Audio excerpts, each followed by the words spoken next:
کہ فوج کے ڈاؤٹ ہونے کی حیثیت سے ان کو کابینہ میں شامل کیا گیا تھا، ان کو عمران خان کے ساتھ شامل کیا تھا، اور یہ عمران خان کے دن رات تلے چاٹتے تھے اور اس کو آسمانوں کی بلندیوں تک پہنچاتے تھے، کیسے ننگے پیروں گیا، اور ایسے تعریفیں کرتے تھے عمران خان کی. اور آج جب وہی مولوی بیعت کریں ڈکٹیٹر کی اور پھر اس پہ ڈٹ جائیں کہ وہ امت مسلمہ کا لیڈر ہے، تو بس اس میں پھر رونا ہی آتا ہے. اس کے علاوہ تو کوئی چارہ نہیں. عذاب تو ہمارے اوپر آیا ہوا ہے، مگر یہ جب مولانا جیسے مفتی جیسے مولوی جیسے لوگ پڑھے لکھے اگر یہ بات کرتے ہیں تو اس سے مجھے اندازہ ہوتا ہے کہ اس سے بڑا کوئی عذاب اس ملک پہ آنے والا ہے. جی اچھا، سولر سسٹم پہ ٹیکس لگے گا، گوبر پہ ٹیکس لگے گا، انٹرنیشنل میڈیا مذاق اڑا رہا ہمارا. اب آپ بتائیے کہ سولر سسٹم تو خریدا کسی نے، سورج کی جو روشنی اس کے ساتھ اس نے چلنا ہے، تو اس میں گورنمنٹ کا کیا لینا دینا ہے؟ دیکھیں مبارک صاحب، میں یہی کہہ رہا ہوں کہ پاکستان کے اوپر کتنا بڑا عذاب آیا ہوا ہے. اس ڈکٹیٹر کو اس وقت کے جدید کو پتہ ہی نہیں کہ اس نے کتنا حساب دینا ہے، کتنا اس نے گند کھول دیا ہے کہ بجلی کے اوپر، بجلی کے یونٹ کے اوپر سارے شریف خاندان اور سارے مافیا جہانگیر ترین جیسے ان کے یونٹ ہیں اور وہ اس سے پیسہ کما رہے ہیں. جو چلے نہ چلے گورنمنٹ کو پیسے دینے پڑتے ہیں. چینی مافیا یہ خود ہے جو حکمران بیٹھے ہوئے ہیں. اس کے علاوہ سولر، سب سے زیادہ سولر کا کاروبار شہباز شریف کے بیٹے نے کیا تھا، جو سیاست میں نہیں ہے، حمزہ کا چھوٹا. اس نے جو لندن میں ساری جائیدادیں اس کے نام، اس کا پیٹ بھی بھر رہا، شہباز شریف سارا اس کو نواز رہا ہے. اس نے سولر سسٹم سب سے بڑا ڈسٹریبیوٹر وہ تھا. اس کو کام کو چمکانے کے لیے سولر کو انٹروڈیوس کرایا گیا اور اس میں لوگوں کو اس طرح لگایا گیا. اب اسی پہ اوپر یہ ٹیکس لگانا، یہ گوبر کے اوپر یا سورج کے اوپر یا بجلی کے اوپر، یہ میرے نزدیک کوئی بات نہیں ہے. جو بات اصل میں یہ ہے کہ جو کردار ہمارے اوپر مسلط کیے گئے ہیں، جو کردار وہ ادا کر رہے ہیں، اور جن کرداروں کو لایا گیا ہے بڑا بڑا ڈھونڈ کے تلاش کر کے اور ان کو فارم 47 سے سلیکٹ کر کے، یہ لانے والا سب سے بڑا سہولت کار جو ہے نا وہ مجرم ہے، اور وہ اس ملک کی تقدیر کے ساتھ کھیل رہا ہے اور ان کو سب کو جو ہے نا وہ موقع دے رہا ہے کہ جو مرضی کریں. یہ ناقابل اندیش ظالم بزدل حکمران، کرپٹ حکمران اور اتنے بددیانت کے اپنے اخلاق سے بھی نیچے گرے ہوئے لوگ، ایسے کرداروں کا جب حکومت میں آنا ہوتا ہے تو یہ یقیناً میں بار بار اس بات پہ زور رہا ہوں کہ اللہ کا بہت بڑا عذاب ہے. اور یہ قوم ہے جو اس پہ ابھی بھی صبر کر رہی ہے، اور ابھی مزید بات اسی طرف جائے گی کہ 1 لیٹر پیٹرول بھی لو 10 لیٹر بھی کھاؤ. یعنی اس قوم کے اوپر وہ برا وقت بھی آنے والا ہے. یہ ظلم کرتے جائیں گے کب تک؟ جب تک یہ عوام اٹھے گی نہیں. اور عوام کب اٹھے گی؟ یہ میرے خیال میں ہم اتنے بے حس مردہ ہو چکے ہیں کہ اتنا کچھ ہونے کے باوجود، اتنا ظلم ہونے کے باوجود، ایڈز بچوں مر رہے ہیں، ہاسپٹل میں مر رہے ہیں، ٹھیک ہے، غلط انجیکشن لگا کے سرنجیں یوں سرنجیں استعمال کر کے، اور ہر یونیورسٹی میں فارسی کے اڈے کھلے ہوئے ہیں، ہر اسکینڈل ہر جگہ پہ ہے، فوٹو مریم کی ہر جگہ پہ لگ چکی ہے، اشتہارات کی برمار ہے، پیسوں کی لوٹ مار ہے. جو کوئی بندہ ایسا نہیں ہے پاکستان کے اندر. بڑے بڑے انٹلیکچوئل بنتے ہیں، بڑے بڑے، چلو غریب آدمی تو 2 وقت کی روٹی کا تسلا ہے نا. تو جو پڑھے لکھے ہیں، جو ایم اے جرنیل ہیں، بیوروکریٹ ہیں، بڑے بڑے اور بڑے بڑے بشارت سید جیسے سیاستدان ہیں، بڑے بڑے انصار عباسی جیسے بغیرت لوچے لفنگے لفافہ صحبت والے ہیں، ان کو کوئی شرم نہیں ہے، کوئی حیا نہیں ہے مجیب الرحمان شامی جیسے لوگوں کو کہ کم از کم بولو یہ کیا ہو رہا ہے، یہ ملک کے اندر کیا، وہ جیسا اقتدار حسن کہتا ہے کیا حرامی پن چل رہا ہے، کیا ننگا ناچ ہو رہا ہے. یار کچھ تو بولو، اس میں بولو کہ مریم تاریخ بدلنی ہے، رسوم کے بارے میں پڑھایا جائے گا.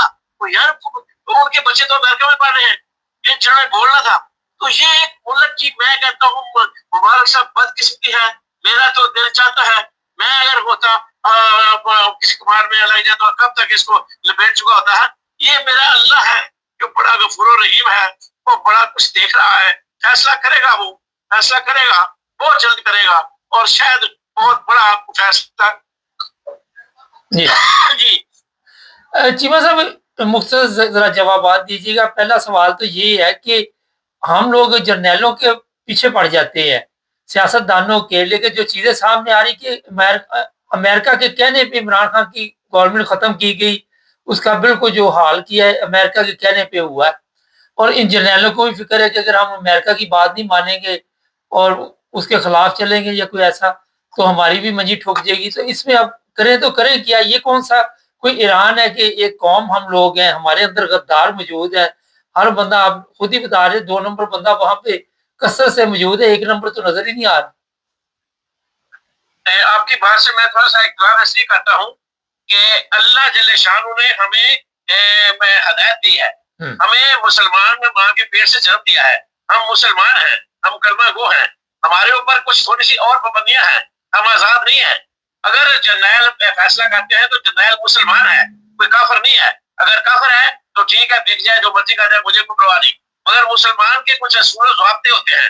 اگر جنرل اس میں شامل ہے, جنرل سی آئی ایجنٹ تھا, وہ باجوہ ایجنٹ تھا امریکہ کا, تو اگر وہ مسلمان ہے جرنیل تو وہ اس کو چاہیے کہ سوچے کہ ایک مسلمان ہونے کے ناطے میری کیا ڈیوٹی ہے, میرے کیا فرائض ہیں. اور جو پہلے میرے خلیفہ گزر چکے ہیں, صحابہ کرام کی تاریخ پڑھ لیں یا دیکھ لیں کہ جو ہمارے اچھے بادشاہ گزر چکے ہیں, ان کا کیا حکم تھا, کیا فرمان تھا, کیا وہ کرتے تھے. یہ نہیں ہو سکتا کہ میں آزاد ہوں, میں پابندی, میرے اوپر پابندی ہے.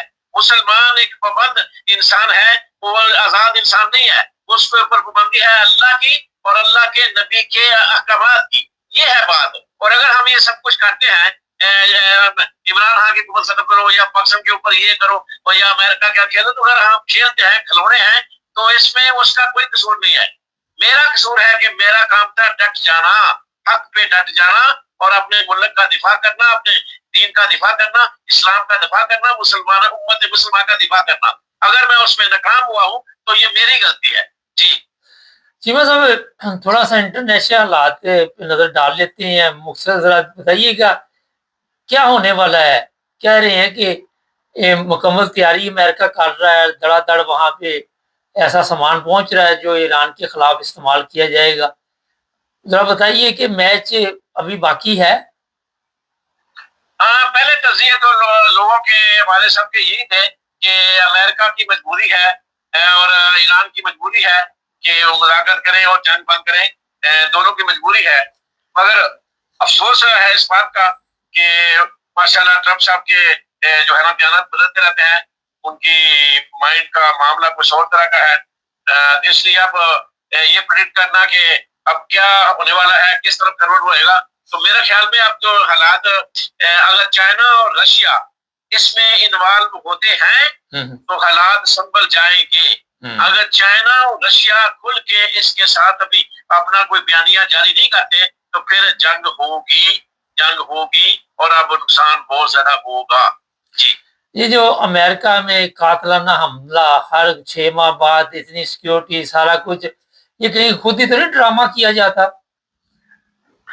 دیکھیں, یہ خود کریں یا نہ کریں, مبارک صاحب, میں کوئی آتی کا ڈاکٹر نہیں ہوں. ایک بات واضح ہے کہ آپ شکر کریں کہ وہ مسلمان نہیں نکلا, آپ شکر کریں کہ وہ بندہ پاکستان کا نہیں نکلا, آپ شکر کریں کہ وہ کسی مسلمان ملک کا بندہ نہیں نکلا. ورنہ مسلمانوں کے خلاف جو پہلے ہی بہت زیادہ چڑھائی ہوئی ہے, مزید مسلمانوں کے اوپر ظلم ہونا شروع ہو جانا تھا اور ہم سب نے اس میں ڈل جانا تھا. مسلمانوں کا نام بھی بدنام ہونا تھا. مجھے مسلمانوں حکمرانوں پہ یا ملکوں پہ حملہ کرنے کا کوئی غم نہیں ہے, فکر نہیں ہے. مجھے غم اس بات کا ہے کہ اسلام کو بدنام ہونا تھا, دین کو بدنام ہونا تھا, امت مسلمان کے جو ہے نا اصل مدعا جو ہے نا اللہ اور اللہ کے نبی کو بدنام کرنا تھا. تو یہ سے بچ گیا ہے, یہ اللہ کا شکر ہے. باقی وہ جانے, ان کا کام جانے. اللہ کا وہ امریکہ نہیں ہے اور امریکہ جو اس کے پیچھے کون ہے یہ وہ انویسٹیگیٹ کریں گے. ہم بچ گئے ہیں, شکر ہے اس مولا. بہت شکریہ چیمہ صاحب, بہت شکریہ. ناظرین, اسلام کی ہم باتیں تو کرتے ہیں آپ سب کے علم میں, چیمہ صاحب کی باتیں بڑی زبردست, مگر اسلام ہمیں تو ایسے ہی ملا ہے جیسے ہمارے بڑے مسلمان تھے پھر ہم مسلمان ہو گئے, ان کے بڑے مسلمان تھے وہ مسلمان ہو گئے, اور جس کی وجہ سے آپ نے دیکھا کہ کوئی اسلامی تعلیمات کو سمجھ نہیں پا رہا. ہم سب اس میں شامل ہیں. آج اس کے جو نتائج نکل رہے ہیں پوری دنیا میں آپ دیکھ لیں, جو دوسرے ممالک ہیں وہاں پہ مسلمان رہنے کے لیے ترجیح دیتے ہیں, وہاں کے پاسپورٹ لینے کے لیے ترجیح دیتے ہیں. یہاں سے آپ کو صاف پتہ چل جائے گا. چینل کو سبسکرائب کریں.